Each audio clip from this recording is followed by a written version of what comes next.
Ever received a mysterious message from someone and wonder what it could possibly mean or who it's from?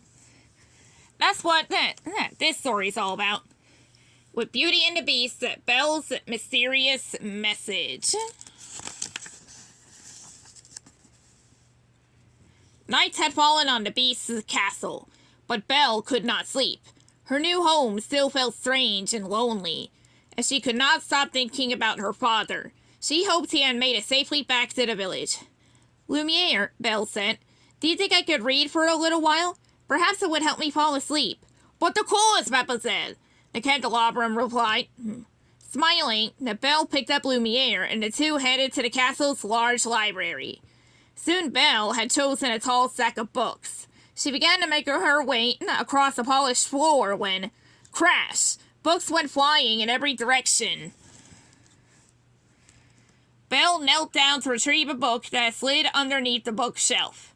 "I think there's something else under here," she said, pulling out a dusty old book. "Look, this has definitely been under there for quite a long time."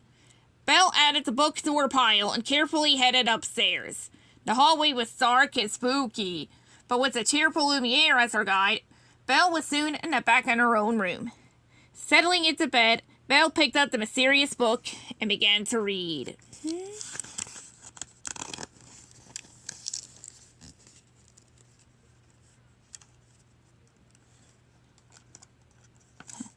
Seems to be... No, I see. These two pages seem to be stuck together. Okay, here we go. The story was about a knight and a beautiful princess whose kingdom was being terrorized by a dragon. Bravely, the knights rode out to defeat the evil dragon.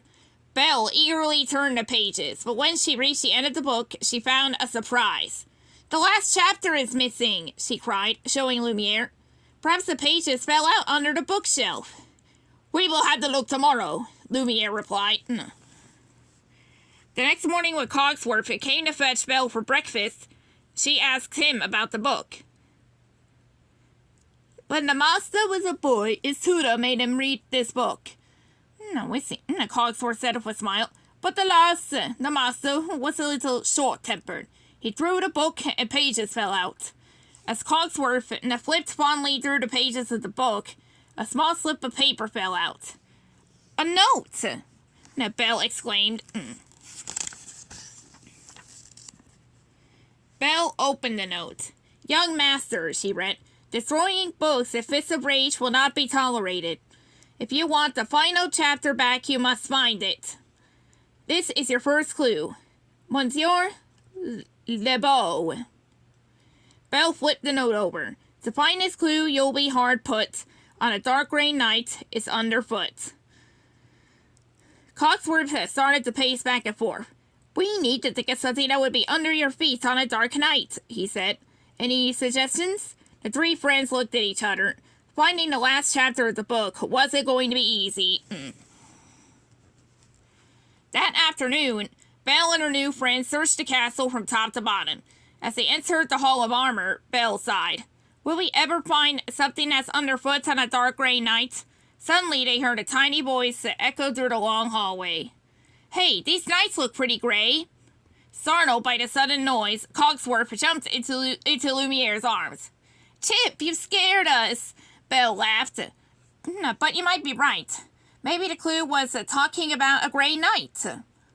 Belle looked beneath one of the feet of a suit of armor. Sure enough, there was another clue.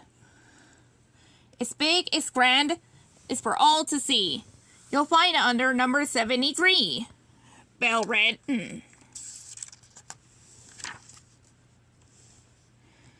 Let's see. The grand... Why, that must be the grand piano, Cogsworth said. The friends hurried to the music room, and there was nothing hidden inside the piano. Cogsworth paced back and forth, thinking hard. "This is more difficult than I thought," he said. "Stop pacing, Cogsworth," Lumiere cried. "You are making me nervous." Cogsworth glared at the candelabrum. "What else is grand around here?" he asked. "Everything," Belle thought. "The grand staircase alone is bigger than... Let's see. That's it!" she shouted, running out of the room. Belle's friends followed her to the grand staircase. under number 73. Cogsworth said thoughtfully. The friends counted the steps together. Finally, under the 73rd step, they found clue number 3. The next clue is found within 2 brothers who were very grim. Now, Belle thought hard. The clue sounded so similar to her. 2 brothers who were very grim. The brothers Grimm! She exclaimed. Cogsworth and Lumiere looked at Belle in confusion. The brothers Grimm were 2 brothers who collected and wrote fairy tales, she explained. To the library. Where is the fairy tale section? Chip asked as they entered the library. It's up there, on the highest shelf, Belle said, pointing. Everyone watched in disbelief as Belle began to climb. Please be careful, Cogsworth said nervously. At the very top of the bookshelf, Belle found the Brothers Grimm book. She tucked it into her apron and descended the ladder. Back on solid ground, Belle held the book upside down and shook it. Nothing, she said sadly. The clue is right here, Chip said, pointing to a piece of paper. It must have fallen out while you were climbing down. Belle smiled and picked up the paper. Final clue, you're almost home. You'll find it underneath the gnome, she read. What's a gnome? Chip asked. Gnomes are tiny creatures with long white beards and pointy hats, Belle explained. Any ideas, Cogsworth? Lumiere asked. That does sound kind of familiar, Cogsworth replied. I remember the young master talking about a gnome. Or was it an elf? He sighed. It was so long before, it was very hard to remember. Belle turned to the others. We need to ask the beast, she said.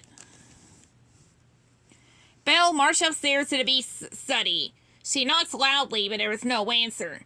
Opening the door, she peered inside. The beast turned to her angrily. So you don't show up for breakfast and then you trespass, he growled. I'm sorry, Belle said. But the beast was not in the mood to listen. Throwing open his door, he raced down the stairs past the others.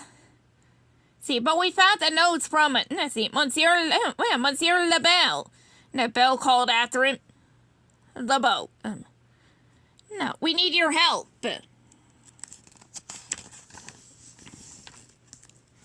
Belle's friends shuffled into the room to comfort her.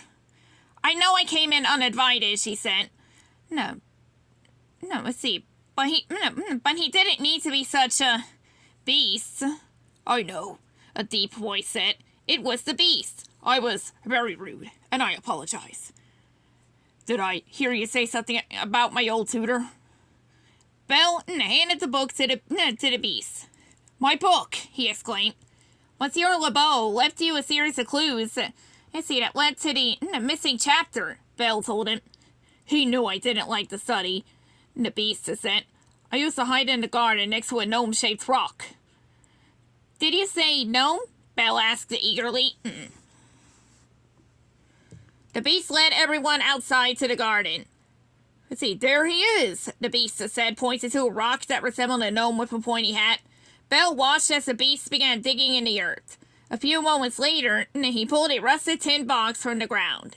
Inside was the missing chapter and the note. Young master, good work. We may have our differences, but I can see in you the fine man you will become. Your humble tutor, Monsieur LeBeau.